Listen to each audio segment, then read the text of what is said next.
안녕하세요. 저는 남편과 아이들 뒷바라지로 하루하루 바쁘게 지내고 있는 40대 주부입니다. 가족들을 위해 대부분의 시간을 보내는지라 사실 저 혼자만의 시간을 가지는 여유를 부리기는 쉽지 않죠. 그래서 이곳 채널에서 짬짬이 듣는 여러분들 사연이 제 바쁜 일상의 쉼표가 되어주곤 한답니다. 저 역시 특별할 것 없는 평범한 일상을 살던 사람이었으나 최근 몇 년간 저희 가족에게만큼은 정말 특별한 일들이 일어났습니다. 오늘은 그런 제 사연을 들려드리면 어떨까 하는 마음에 이 채널을 찾게 되었습니다. 제게 그랬던 것처럼 제 사연이 여러분들에게도 바쁜 일상을 잠시나마 내려놓을 수 있는 흥미로운 사연이 되었으면 좋겠네요. 저는 30이 조금 넘어 지금의 남편과 결혼을 했어요. 결혼 당시 남편이나 저나 양가 부모님이 모두 돌아가신 상황이었기에 그런 서로의 형편에 대한 공감대가 컸습니다. 비록 성인이 되고 사회생활하다가 부모님이 돌아가신 거였지만 남편이나 저나 맞이였기 때문에 밑에 동생을 부양해야 한다는 부담감도 겪은 바 있었거든요. 사람이 자기가 고생한 걸 알아주는 사람한테는 쉽게 마음이 열리잖아요. 저희 남편과 저도 그렇게 가까워졌습니다. 5년 넘게 결혼하면서 항상 결혼하고 싶은 마음이 굴뚝임에도 불구하고 결혼이 늦어졌던 이유는 바로 그런 이유에서였습니다. 어느 정도 동생들 머리 굵고 취직해서 제 앞가림은 이제 알아서 하겠다 싶을 때까지 여유가 별로 없었거든요. 비로소 막내 동생까지 취직을 하고 나자 그제야 오롯이 저희 둘 문제만을 생각해 볼 수 있게 되었죠. 그렇기에 더더욱 서로에 대한 믿음이 컸습니다. 힘든 생활 속에서도 서로의 처지를 이해해주고 항상 공감해주는 사이였기 때문에 서로에게 어떤 상황이 생기더라도 끝까지 믿어줄 수 있는 인생의 반려자가 되어줄 수 있으리라 믿어 의심치 않았습니다. 그 정도로 저희는 서로의 인생에 깊게 뿌리를 내리고 있었어요. 결혼해서도 집안에 어른이 계시지 않으니 저희끼리 모든 걸 헤쳐나가야 했음에도 불구하고 서로에 대한 믿음이 굳건했기 때문에 어려운 일도 서로 도닥이며 해결해 나갈 수 있었습니다. 저나 남편이나 결혼 전에는 동생들 건사한다고 크게 모아둔 돈이 없었어요. 그래서 결혼을 해서도 가급적이면 맞벌이를 하고 싶었죠. 하지만 결혼하고 2년 만에 들어선 아이가 쌍둥이인 걸 확인하고 나자 일 욕심이 제법 많았던 저도 덜컥 겁이 났습니다. 하나나 기르기도 쉽지 않았는데 둘이라니. 솔직히 나 겁나. 둘을 한꺼번에 키우는 것도 엄두가 안 나고 동시에 신생아 둘 양육하면서 현실적으로 회사를 계속 다니기도 힘들잖아. 우리 아직 돈 많이 모아야 하는데. 그러지 말자 여보. 다 우리 애들이랑 우리끼리 잘 살려고 돈도 모으려고 한 거잖아. 우리가 그동안 이 아이들을 얼마나 기다렸어. 당신은 우리 아이들 가진 것만으로도 정말 큰일 했어. 나머지는 내가 어떻게든 해결할 테니까 아무 걱정하지 말고 당신이랑 우리 아이들 건강만 생각해.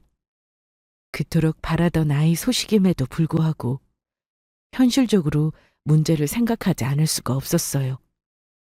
아이 가지고도 좀처럼 밝은 얼굴을 하지 못하는 저를 보고 남편이 저를 안심시키겠다고 호언장담을 했습니다.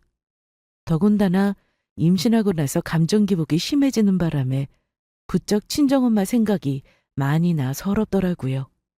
그동안은 저 나름대로 씩씩하게 살면서 힘든 일도 잘 이겨냈다고 생각했는데 저도 모르게 그동안 서름이 차곡차곡 쌓였던 모양입니다. 그게 몸도 마음도 약해지니 순식간에 사람이 와르르 무너지더라고요.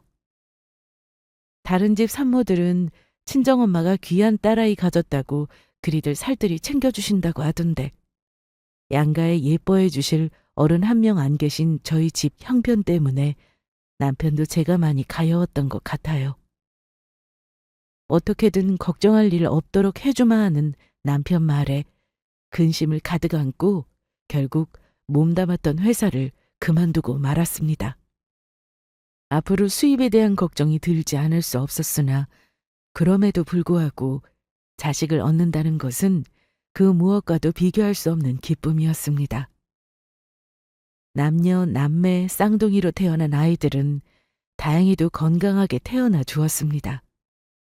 자라면서도 크게 아픈 곳 없이 쑥쑥 잘도 자라났고요. 참으로 기운이 넘쳐나는 아이들이었죠. 그런 만큼 아이들한테 손갈 일도 많았습니다. 지금 와서 생각해보면 혼자서 어떻게 팔팔한 아이들을 한꺼번에 둘이나 키워냈는지 제가 생각해도 제가 대단하다는 생각이 드네요. 말이 독박육아지 사실 어쩔 수 없는 상황이었습니다. 배가 불러오면서부터 남편 혼자 일하게 되면서 외벌이가 되자 둘이서 벌던 걸 어떻게든 메꿔보겠다고 남편은 기회가 될 때마다 추가 근무나 주말 근무도 마다하지 않았거든요. 제 배가 불러올수록 남편은 점점 살이 내렸습니다. 아이들을 보기도 전에 남편부터 큰일 나겠다 싶어 일을 줄일 것을 권유했으나 남편 반응은 단호했습니다. 나 전에 당신한테 했던 말 허투루 한 말 아니야. 당신이랑 우리 아이들은 내 몸을 갈아서라도 절대 고생 안 시킬 거야. 당신도 나 하나 믿고 아무것도 없는 놈한테 시집와줬는데 지금껏 고생만 한 당신 앞으로는 고생 같은 거 모르고 살게 할 테니 걱정하지 마.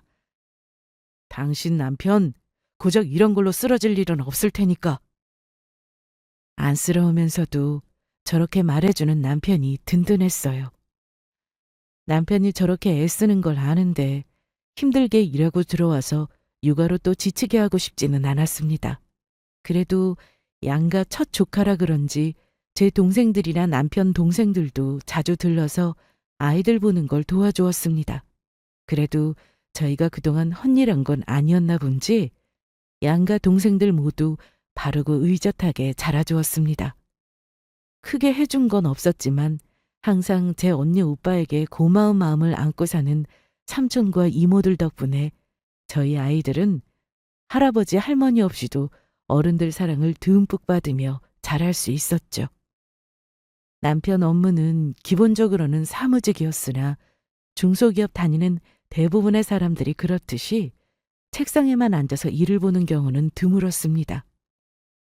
회사 규모가 적고 직원이 적을수록 나머지 직원들이 해야 할 업무의 범위는 광범위했으니까요. 어떨 때는 사장이라는 놈이 꼭두 새벽부터 불러내서는 골프 접대가 있다며 지방까지 차로 모셔다 드리는 일도 비일비재했고 밤늦게까지 술 처먹은 사장이 부르면 쏜살같이 달려나가 사장차를 운전해서 댁까지 모셔다 드리는 일도 흔했습니다. 술 처먹었으면 곱게 들어가던가. 요새 대리운전도 얼마나 많은데 힘들게 일하다 겨우 집에 들어와서 간신히 좀 쉬는 사람을 불러다 지 운전기사를 시켜? 그럴 거면 기사 월급도 주던가. 있는 놈들이 더하다더니 당신 사장놈이 딱 그 꼴이다. 너무 열 올리지 마. 사회생활이라는 게 다 그런 거지. 하루 이틀 일도 아니고 난 정말로 괜찮아. 내가 속이 상해 그렇지 속이 상해서. 지가 뭔데 남의 집 귀한 남편을 이렇게 못살게 부려먹어? 밖에 나가면 상정도 안 할 놈이. 속상한 마음에 남편 앞에서 우라통을 터뜨리기도 여러 번이었습니다.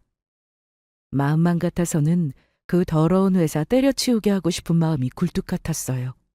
하지만 딸린 새끼가 벌써 둘에 저도 전업주부로 집에 눌러앉은 판에 그러기도 쉽지 않았죠. 당시 상황을 생각해보면 정말이지 불가능에 가까운 일임을 알고 있었음에도 불구하고 어떻게든 회사 관두지 말고 아등바등 붙어 있어야 했던 게 아니었나 하는 생각까지 했습니다. 이래서 사람이 믿는 구석이 있어야 한다는 건가 봐요. 내 사람 힘들어할 때 도움이 되어줄 수 없다는 건 지켜보는 사람 마음으로서도 참 힘든 일이더라고요. 그런 와중에도 남편은 성실히 회사 생활을 계속했습니다. 그래도 남편한테 그런 허드렛 일까지 시킨 사장놈이 일말의 양심은 있는 모양인지 남편도 승진을 하게 되면서 월급이 조금이나마 오르면서 숨통이 좀 트이게 되었어요. 그 덕에 추가 근무에도 조금은 자유로워진 남편은 그렇게 얻은 소중한 시간을 모조리 저희 가족을 위해 쏟아부었습니다. 사실 그렇게 힘들게 일하면서 친구들하고 술 한잔 생각이 간절할 법도 하기도 한데 남편은 퇴근하면 곧장 칼같이 집으로 돌아왔어요. 그러고는 저한테서 거의 뺏듯이 아이들을 데려가서는 단 두어 시간이나마 제가 숨을 돌릴 수 있게 도와주었죠. 결혼해서 아이 키워보신 분들이라면 아시겠지만 이게 말처럼 그렇게 쉬운 일이 아니거든요. 실제로 그렇게 해주시는 남편분들이 많은 편이 아니라는 것 또한 알아요. 그러니 남편에게는 항상 고마운 마음뿐이었습니다. 내가 부모복이 있는 편은 아니었어도 남편복은 있나 보다. 아이들과 뒹굴며 신나게 놀아주는 남편 모습을 보며 내심 뿌듯했습니다. 아이들이 조금 더 자라고 어린이집에 갈 수 있는 나이가 되면서 저에게도 하루 단 몇 시간의 꿀맛 같은 여유 시간이 생기게 되었습니다. 비록 그 시간에는 아이들한테 정신 팔려서 할 수 없었던 넘쳐나는 집안일을 해결해야 했지만 그럼에도 아이들 보면서 틈틈이 집안일 하는 것보다 집중해서 빠르게 집안일을 해결하는 게 훨씬 수월했음은 더 말할 것도 없겠죠. 그러다 보니 시집가서 애 키운다고 바쁘다는 핑계로 수년간 거의 연락하지 못했던 친구들 생각도 나더라고요. 사실 저 시기가 그렇지 않습니까? 아이들과 가족들 제외한 거의 모든 인맥들과 제대로 된 관계를 유지하기가 힘든 시기죠. 저 역시 그런 시기를 막 헤쳐나와서인지 본의 아니게 아이들 키우며 산다고 자의반 타의반 집에만 갇혀 산 시간이 제법 되다 보니 친구들 소식이 간절하더라고요. 그렇게 몇몇 친구들과 다시 연락이 닿았습니다. 한동안은 그렇게 간만에 소식이 닿은 친구들과 그간의 밀린 이야기를 주고받는 것이 삶의 낙이 되어주었죠. 비록 다들 바빠서 얼굴 한번 볼 시간 빼는 게 하늘의 별 따기처럼 느껴질 정도였으나 전화 연락을 주고받는 것만으로도 어찌나 할 말이 많던지 저는 처녀 때는 제가 이렇게 말 많은 아줌마가 될 거라고는 생각도 못했거든요. 저도 모르게 전업주부로 아이들 키우며 살면서 속에 쌓아둔 얘기가 참 많았던 것 같습니다. 이제 아이들이 말문이 터지고 좀 자라서인지 한 번씩 아이들 이모, 고모, 삼촌들이 돌아가며 아이들을 데리고 가서 재워주는 일도 종종 생겼어요. 워낙 제 동생들과 시누이 도련님이 유난스레 첫 조카들을 물고 빨고 예뻐하는 바람에 아이들도 이모, 고모, 삼촌 집에 가서 자고 싶다며 떼를 쓸 때도 많았습니다. 아무리 조카들이 예쁘다고 해도 그만한 아이들 밤새 데리고 있는 것도 보통 일은 아니기도 하고 아이들 버릇 나빠질까 봐 매번 허락해 주지는 않았습니다. 하지만 한 번씩 그렇게 아이들 맡아주는 게 솔직히 편할 때도 많더라고요. 특히나 아이들이 태어난 이후로는 남편과 단둘이 보낼 시간은 엄두조차 내지 못했던 때에 비하면 정말 감개무량할 정도였습니다. 저도 저지만 아이들 임신했을 때부터 쌍둥이들을 그만큼 키워내기까지 남편도 정말이지 애를 많이 썼거든요. 결혼해서 그 정도 살면 남편이 남의 편이 된다는 말씀 많이들 하시던데 저희는 의지가지가 될 부모님들이 안 계셔서 그런지 무슨 일이 생겨도 항상 무조건적인 서로의 편이 되어줬거든요. 그래서인지 결혼해서 살면 살수록 변함없이 우직하게 제 편이 되어주는 남편에 대한 애정이 깊어만 갔습니다. 그런 저를 보며 친구들은 주책이라며 야유하기도 했으나 내심 저희 부부를 부러워한다는 건 굳이 티내지 않았어요. 너도 참 유별나다. 난 우리 남편 야근하는 날이 그렇게 꿀맛 같던데 아직도 남편이랑 둘이 있는 게 그렇게 좋아? 연애할 때도 얘네 신랑 참 살뜰했잖아. 남자가 그 정도는 해줘야 여자도 챙겨줄 맛이 나지. 친구들 말이 틀리지 않았어요. 아이들 맡기고 저희 둘만 남은 날에는 어떻게든 남편 피로를 풀어줄 방법이 없을까 고심하던 저였습니다.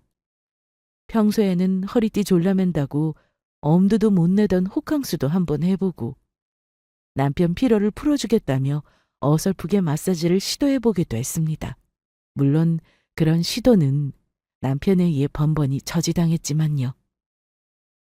쌍둥이랑 하루 종일 씨름한다고 손목이 나만하질 않으면서 마사지는 무슨 마사지야? 해줘도 내가 해줘야지. 그렇게 역으로 남편한테 마사지를 받다가 노곤해져서 먼저 골아떨어지기도 여러 번이었어요.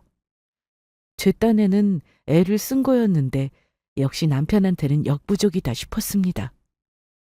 승진한 이후로는 야근을 해도 예전처럼 거의 자정이 다 되어 들어오는 날이 드물었는데 언제부터인가 남편이 야근하는 날이 잦아지기 시작했습니다. 여전히 남편 월급은 승진 이후부터 쭉 동결이었기 때문에 솔직히 기분이 별로 안 좋더라고요. 열심히 일하는 사람 대우도 제대로 안 해주는데 이렇게 야근까지 시키다니. 남편 회사 사장을 좋게 생각하려 해도 좋게 생각할 수가 없었습니다. 승진 전까지는 자기 운전기사 노릇부터 온갖 허드렛 일까지 남편을 자기 회사 직원이 아니라 자기 집 머슴처럼 알고 부리던 꼴을 떠올리면 부하가 치밀어 속이 부글부글 끓어올랐죠. 그나마 남편은 승진을 하고 밑으로 새 직원이 들어오면서 사장의 운전기사 노릇도 그 신임에게 넘어갔으나 인간이 개과천선할 인간이 못 되니 여전히 그런 사장놈 밑에서 고생하는 남편을 생각하면 안쓰러운 마음이었습니다. 요새 갑자기 일이 왜 이렇게 많아? 회사에 무슨 일이라도 생긴 거야? 어? 사장이 새로운 거래 루트를 터보겠답시고 여기저기 들쑤시는 데가 많아서 이것저것 할 일이 많네. 하는 거에 비해서 아직 별다른 성과가 나오질 않아서 답답하네. 그런 거 트는 게 사장이 해야 할 일 아니야? 이젠 진짜 별걸로 다 사람을 못 살게 구네. 내 남편 볼살 쭉 내린 거 봐. 괜찮아, 괜찮아. 나도 이제 1, 2년 차도 아니고 요령 피워가며 중간에 쉴 거 다 쉬고 일하니까 너무 걱정하지 마. 요령이라고는 모르는 남편이 회사 일이라고 그렇게 할 리가 만무했습니다. 그저 저를 안심시키려는 하얀 거짓말일 뿐이었겠죠. 여전히 남편에게 도움이 되지 않는 것 같아서 아이들 어린이집 보내고 잠시라도 할 수 있는 부업이라도 구해봐야겠다고 생각했습니다. 제가 부업 관련한 문제를 얘기하다 그 원인인 남편의 잦은 야근에 대해 언급하자 평소에 저희 부부 사이가 좋은 걸 안 잊고게 생각하던 친구 하나가 그렇게 얘기하더라고요. 야, 너 그거 전형적인 바람 전조 증상 아니야? 내 남편은 안 그럴 거라고 철석같이 믿다가 믿는 도끼에 발등 찍히지 말고 미리미리 알아봐. 내가 살아보니까 그럴 사람 안 그럴 사람 정해진 게 아니더라. 다 너 생각해서 하는 말이니까 너무 고깝게 들지는 말고. 얼마 전에 남편의 외도로 서로 죽이니 사니하며 서로 밑바닥까지 다 보이며 이혼을 한 친구였습니다. 그러니 저렇게 얘기하는 걸 무조건 탓할 생각은 없었습니다만 그래도 기분이 나쁜 건 사실이었어요. 남편과 바람이라니. 그렇게 서로 안 어울리는 단어도 없겠다 싶었죠. 다른 것도 아니고 남편의 의도를 의심해 보라니 듣고 있던 다른 친구들도 제 눈치를 슬슬 보았습니다. 얘! 넌 무슨 말을 그렇게 하니? 쟤네 부부 사이 좋은 거야 모르는 사람이 없을 정도인데. 그래, 다른 사람은 몰라도 제 남편은 그럴 사람이 아니지. 그 말에 그 친구가 콧방귀를 뀌더라고요. 온 세상 남자들이 다 썩을 놈으로 보일 테니 저희 남편 역성을 드는 친구들 말이 귓등으로도 안 들릴 게 뻔했어요. 야, 나라고 처음부터 그 인간이 내 뒤통수 칠 거라고 그런 놈하고 결혼했겠어? 나도 그놈이 평생 나 말고 여자라곤 쳐다도 안 볼 줄 알았어. 그런데 넋놓고 그 망할 놈 믿고만 있다가 지금 내 꼴이 이 모양 이 꼴이다. 원래 귀담아 들어야 할 말이 듣기 불편한 법이야. 믿고 안 믿고는 네 자유지만 나는 분명히 얘기했다. 나중에 왜 그런 얘기 안 해줬냐며 원망하지나 마. 괜히 부업 얘기 한번 꺼냈다.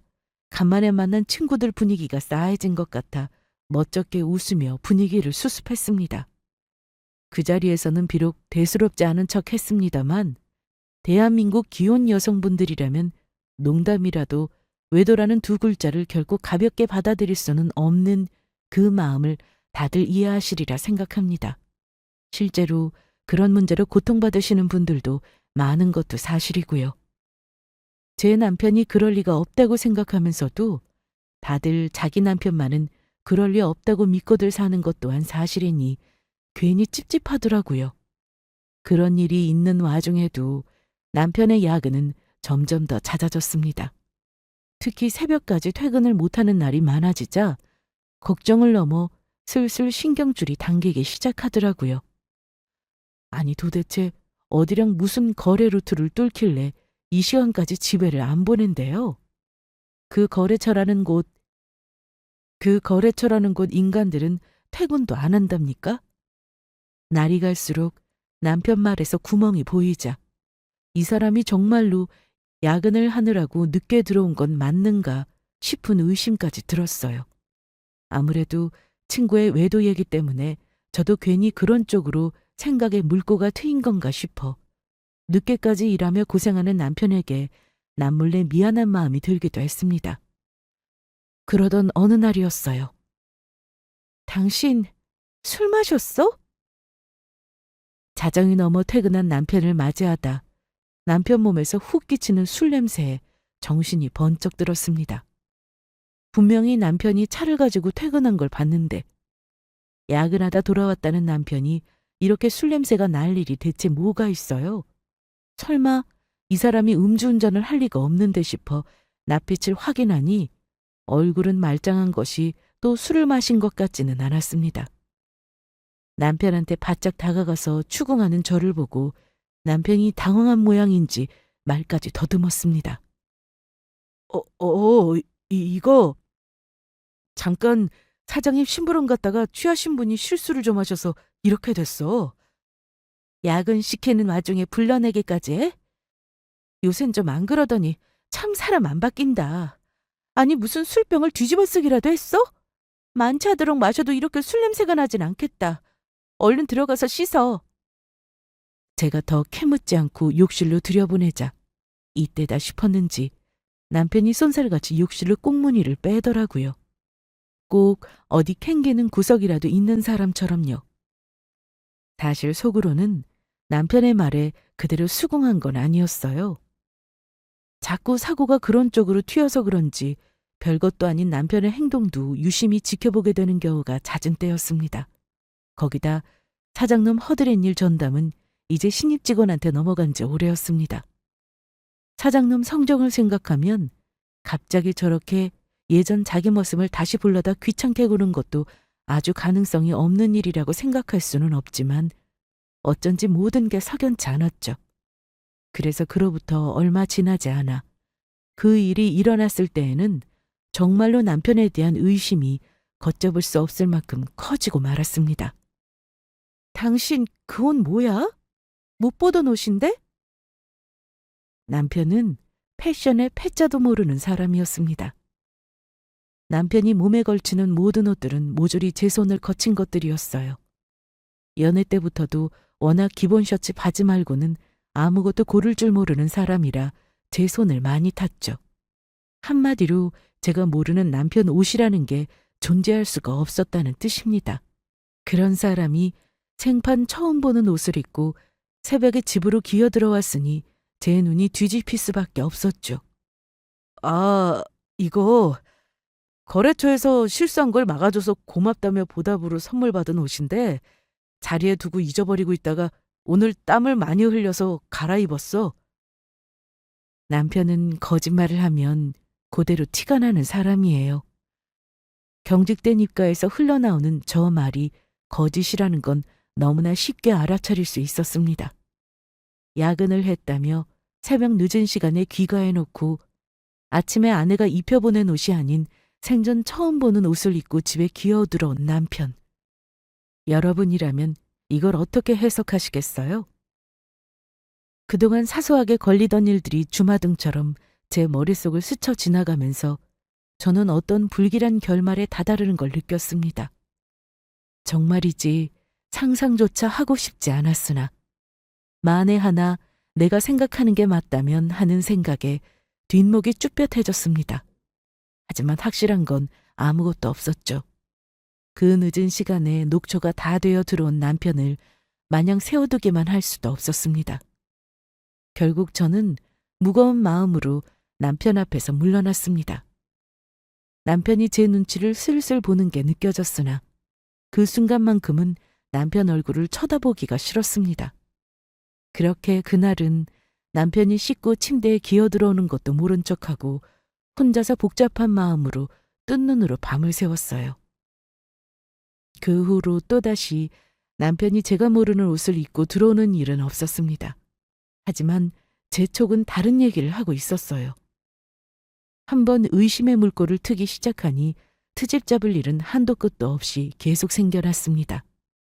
어떨 때에는 하루 종일 남편의 외도물증을 잡으려고 혈안이 되어 있는 제 모습을 문득 깨닫고는 사람이 이렇게 미쳐가는 건가 싶어 섬뜩한 날도 있었어요. 그런 와중에도 여전히 남편의 귀가는 늦었기 때문에 이런 제 마음이 달래질 리가 없었습니다. 남편은 역시 갈수록 야근에 대한 변명이 빈약해졌습니다. 거짓말도 하루 이틀이지 평소 거짓말 못하는 남편 입장에선 지어내는 데에도 분명 한계가 있을 테니까요. 가진 건 없지만 단 한 번도 제게 숨기는 것 없이 항상 믿음을 주었던 남편이기에 그런 남편의 행동에 대한 배신감은 클 수밖에 없었습니다. 그런 생각을 하는 한편으로는 정말 남편한테 여자가 있으면 나랑 아이들은 어떻게 하나 싶은 생각에 자괴감에 빠지기도 했어요. 당시 저는 말 그대로 경력단절 여성이었으니까요. 만약 남편이 새 여자랑 아이들을 키우겠다고 하면 내가 우리 애들을 뺏기지 않고 지킬 수 있을까 하는 데까지 생각이 미치자 비참한 기분까지 들었습니다.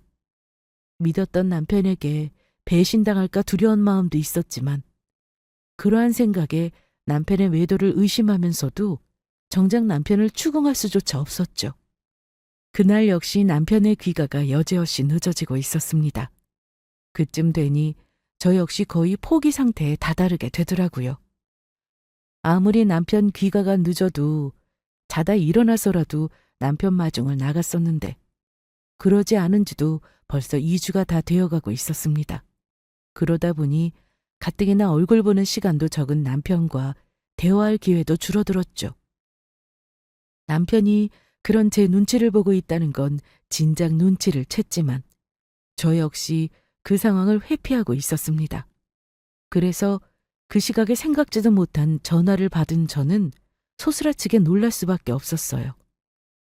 한밤중인 새벽 시간에 갑작스레 걸려온 전화에 혹여 아이들이 깰까 싶어 잽싸게 전화를 받았습니다. 여보세요? 안녕하세요. 이현우 씨 보호자 되시나요? 지금 남편분이 교통사고로 저희 병원 응급실로 이송되셨는데 상태가 위급해 바로 수술을 받으셔야 합니다. 보호자 동의가 필요한데 지금 바로 와주실 수 있나요? 처음엔 이게 무슨 소리인가 했습니다. 당연히 회사에 있거나 아니면 제가 상상으로만 그리고 있던 어떤 여자와 함께 있을 거라고 생각했던 남편이 왜 응급실에 누워있답니까? 순간 온몸의 피가 다 빠져나가는 듯 몸이 차가워졌습니다. 하지만 상황이 너무나 급박했습니다. 저는 순간 방 안에 잠든 쌍둥이들의 존재까지 잊고 문제의 병원으로 정신없이 달려갔습니다. 그렇게 도착한 병원에서 남편 모습을 확인하자마자 저는 그 자리에 주저앉아 버렸습니다. 피칠갑이 된 남편은 누가 말해주지 않았다면 저희 남편인지조차 못 알아볼 몰골이 되어 의식을 잃고 드러누워 있었습니다. 여보 정신 차려. 이 사람 왜 대답을 안 해요? 이현우 씨 보호자 되세요? 일단 수술 동의서에 사인부터 해주세요. 지금 바로 수술 들어가셔야 합니다. 벌벌 떨리는 손으로 펜을 부여잡고 간신히 서류에 사인을 했습니다. 그러면서도 이 모든 상황이 비현실적으로 느껴져 제정신을 차릴 수가 없었어요. 말도 안 되는 꼴로 의식도 없이 쓰러져 있는 남편을 보니 저 사람과 마지막으로 대화한 게 대체 언제인가 싶었습니다. 생각해보니 사흘 전에 출근하면서 제게 출근 인사를 건네던 게 마지막이었어요. 여전히 저희 사이는 서먹해져 있었죠. 여보, 나 다녀올게. 오늘 수고해. 그때 남편 말에 제가 대꾸를 했던가 생각해보니 기억이 나질 않았습니다. 그 생각이 들자 그만 가슴이 찢어질 듯 아파오기 시작했어요. 그동안 속으로 남편을 얼마나 원망했는지 떠올리자 그만 그 자리에서 사라지고 싶어졌습니다. 곧 남편이 수술실로 이동해야 한다는 말에 떨리는 손으로 피투성이가 된 남편 손을 잡아주었어요. 남편 손에는 온기라고는 하나도 없어서 순간 어마어마한 공포심이 밀려왔습니다. 이대로 이 사람을 잃게 된다면 어떻게 되는 걸까? 내가 이 사람 없이 살 수 있을까 하는 생각만으로도 이 무서운 세상에 홀로 내버려진 기분이었습니다. 그렇게 남편 손을 잡고 수술실로 이동하는데 웬 여자 하나가 저의 곁에서 조금 떨어져 거리를 두고 계속 쫓아왔어요. 처음 응급실에 들어왔을 때에는 너무 경황이 없어 의식을 하지 못했는데 그러고 보니 저 여자는 계속 제 남편이 누워있는 침대 곁을 지키고 있었습니다. 이상한 생각이 들면서도 지금은 그럴 때가 아니다 생각하며 남편을 수술실로 들여보냈습니다. 남편 손이 빠져나간 제 손에 남편 피가 그대로 묻어 있었어요. 그 핏자국을 물끄러미 들여다보고 있는데 그런 제 꼴을 안절부절 못하며 바라보고 서 있던 여자가 제 앞으로 다가왔습니다. 그제야 고개를 들어 바라본 그 여자는 참 젊고 예뻤습니다. 남자라면 누구나 한 번쯤 저런 여자랑 만나보고 싶다는 생각이 들 법한 여자였어요. 입고 있는 옷이나 메고 있는 가방도 전부 고급품으로 보였습니다. 급하게 나오느라 머리는 산발에 늘어진 티셔츠에 슬리퍼를 찍찍 끌고 있는 제 꼴이 너무나도 초라하게 느껴졌습니다. 저 여자가 그렇게 상상만 했던 남편의 여자인가 생각하니 전투력이 소멸하는 기분이더라고요. 이 아심한 시각에 저 여자와 지금까지 단둘이 있다 사고를 당한 건가 생각하니 저 여자만 저렇게 멀쩡한 게 화가 나기 시작했습니다.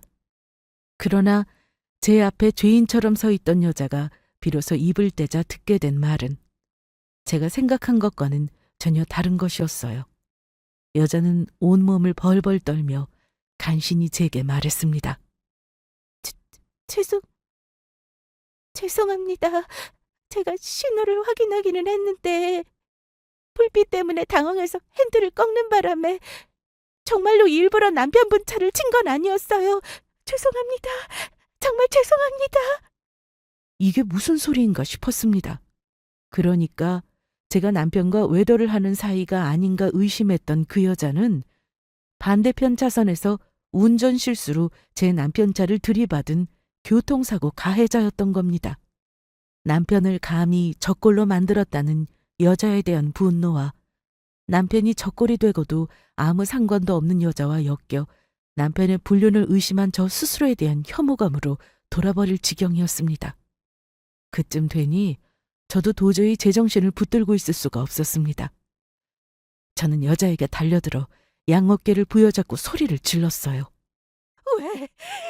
왜 하필이면 내 남편이야?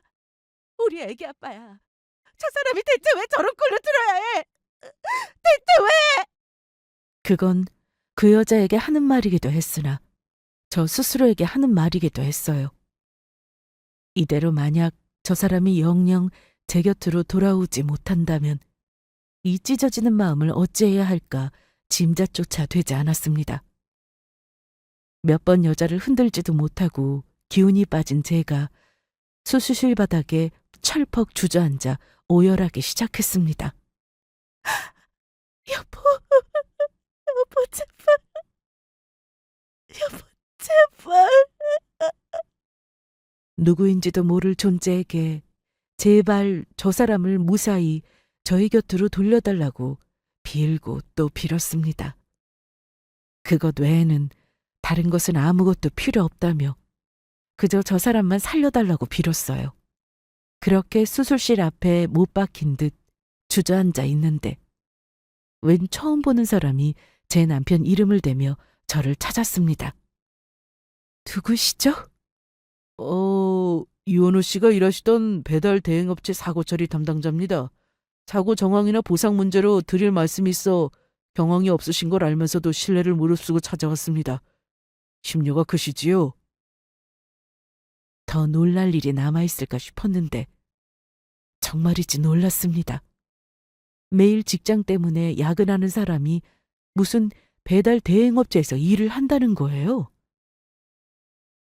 저희 남편은 사무직 직원인데요. 뭔가 착오가 있으신 것 같아요. 남편분이 저희 업체에서 일하신 지 벌써 반년이 넘었어요. 아무래도 집에는 말씀을 못하신 모양이네요. 난감한 표정으로 업체 담당자가 설명한 내용은 이랬습니다. 남편이 그 빌어먹을 중소기업에서 일방적으로 해고를 당한 건 벌써 반년도 더 되었다고 합니다. 남편 자리에 자기 조카를 꽂아 넣겠다고 그 더러운 사장놈이 사람을 그리 부려먹고 헌시짝처럼 버렸다는 겁니다. 딸린 식구가 마누라의 쌍둥이 둘까지 있으니 남편은 곧장 일을 할 수 있는 배달 대행업체에서 바로 일을 시작한 모양이었어요. 일이 워낙 고되다 보니 같이 일하는 사람들과 돈독해 줄 수밖에 없어서 이러한 사정 이야기는 동료분들께 전해들었다고 했습니다. 하나뿐인 아내가 되어서 몇 달 보지도 않은 사람들보다 남편에게 마음의 위안이 되지 못했다고 생각하니 자괴감에 그만 쓰러질 것 같았습니다. 그동안 남편이 수상하다고 생각했던 정황이 그러니까 모두 저 몰래 실직 후 배달 일을 하는 걸 감추느라 생겼다는 거예요. 밤늦게 배달 대행 일을 하다 보면 어쩔 수 없이 험한 일도 생기는 경우가 빈번해서 그래서 옷을 버리거나 술을 뒤집어 쓰는 일이 있었을 거예요. 사실 그런 일들로 관두시는 경우도 저희 쪽에서는 흔하거든요. 그런데 이현우 씨는 그런 일에도 한 번도 불평불만 안 하시고 성실하게 일하셔서 저희 업체 쪽에서도 좋게 평가하던 분이셨고요. 업무 중에 이런 병고를 당하시게 되어 저희도 유감입니다. 업무 중 당한 사고이니 저희 사측에서도 최대한 지원할 수 있도록 노력하겠습니다. 부디 마음 잘 추스르시길 바랍니다. 제가 저 직원에게 저런 위로를 받을 자격이 있는 인간인가 싶었어요. 남편이 그렇게 쓰다버리는 장기말 취급당하면서 회사를 나오면서 얼마나 상처를 입었을까요?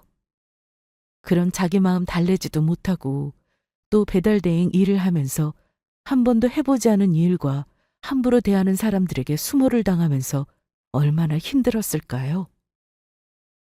자기 처자식 굶기지 않겠다고 그 모진 고생을 다하면서도 엉뚱한 상상이나 하며 자기한테 차갑게 구는 못난 마누라를 보면서 또 얼마나 마음을 다쳤을까요?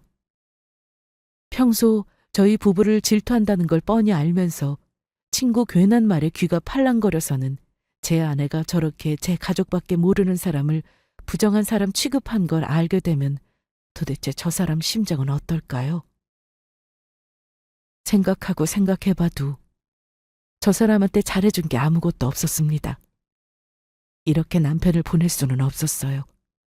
저한테 무슨 모진 말을 해도 아무리 차갑게 굴어도 괜찮으니 제발 깨어나 주기만 한다면 무엇이든 하겠다고 빌고 또 빌었습니다. 남편 사고 소식에 사색이 되어 달려와준 시댁 식구들과 제 동생들이 눈물을 흘리며 넋을 놓는 저를 꽉 안아주었습니다. 그렇게 많은 사람들 품에 안겨 있으면서도 그중 남편이 없다는 사실에 그렇게나 혼자 남겨진 기분이 들 수 있다니 제 안에 남편의 존재가 이리 큰 줄, 이런 식으로 실감하게 될 줄은 몰랐습니다. 수술은 장장 8시간에 달하는 대수술이었습니다. 아마 수술이 조금만 더 지체되었더라도 남편의 목숨을 장담하기 어려웠다는 의료진의 설명에 온몸이 부들부들 떨렸습니다. 일단 할 수 있는 조치는 다 했으나 의식이 회복되는 건 상황을 지켜봐야 한다고 했어요.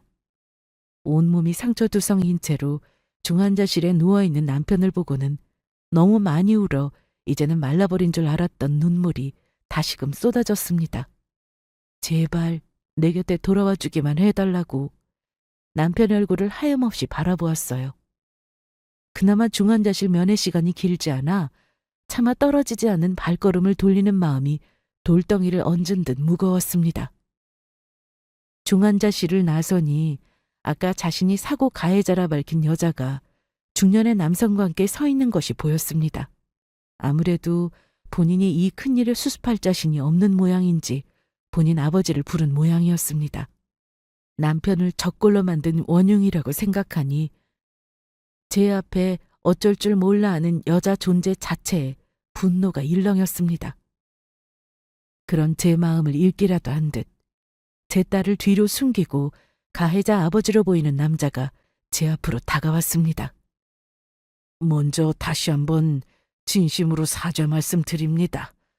하지만 꼭 전해야 할 말이 있어 염치불구하고 이렇게 찾아왔습니다. 가해자 아버지가 어두운 표정으로 한 말은 이러했습니다. 운전 당시 딸의 상태는 지극히 정상이었고요. 평소처럼 안전운행을 하고 있었는데 여자가 탄 외제차 주위로 불량한 무리들이 바이크를 타고 둘러쌌다고 합니다. 저도 어디선가 비슷한 이야기를 들은 적이 있어요. 자기들 보기에 자기들이 엄두도 못 낼 만한 외제차를 모는 사람들을, 특히 젊은 여자들을 타깃으로 위협하듯 하는 오토바이 운전자들이 있다는 걸요. 잔뜩 겁을 먹은 여자가 오토바이 뒤에 탄 인간이 쏘아대는 불빛에 시야가 완전히 차단되자 당황해서 핸들을 트는 바람에 때마침 재수없게 그 자리를 지나던 제 남편 운전석 쪽을 들이받았다는 겁니다. 과연 비싼 외제차라 그런지 여자는 타박상 정도만 입고 무사했으나 배달업체 측에서 제공한 값싼 차량에 타고 있던 제 남편에게 그런 행운은 주어지지 않았던 거죠. 그러니 제 남편 입장에서 여자가 가해자인 건 맞지만 여자 또한 피해자였던 겁니다. 여자에게 난폭 운전을 한 무리들은 경찰에 입건이 되었다는 소식 역시 전해졌습니다. 남편 사고의 원흉인 그 잡놈들을 당장이라도 찢어 죽이고 싶었으나 남편이 의식도 없는 마당에 곁을 떠날 수는 없었습니다. 그렇게 저는 주저앉아 넋두리를 시작했습니다. 난 저 사람이 실직한 줄도 모르고 새벽까지 배달 일을 하는 줄도 몰랐어요. 저 사람은 나랑 쌍둥이 고생 안 시키겠다며 제 몸 부서지는 줄도 모르고 갖은 수모를 참아가며 저렇게 고생을 했는데 저 가족밖에 모르는 성실하기만 한 사람이 대체 왜 저런 꼴이 되어 누워 있어야 해요? 부모도 없이 의지할 사람이라고는 나밖에 없는데 저런 사람을 수상하다고 의심이나 하고 난 저 사람 아내 자격도 없어요. 어떻게든 이 답답한 마음을 토로하지 않으면 숨이 막혀 죽을 것 같았습니다. 아마 남편 사고의 가해자임에도 진정한 가해자가 따로 있다는 생각에 지친 제가 그만 경계심을 풀어버렸던 모양입니다. 여자와 여자 아버지는 당황하면서도 제가 안쓰러워 보이고 저희한테 미안했던지 저를 의자에 데려가 앉히고 토닥토닥 위로해 주었습니다.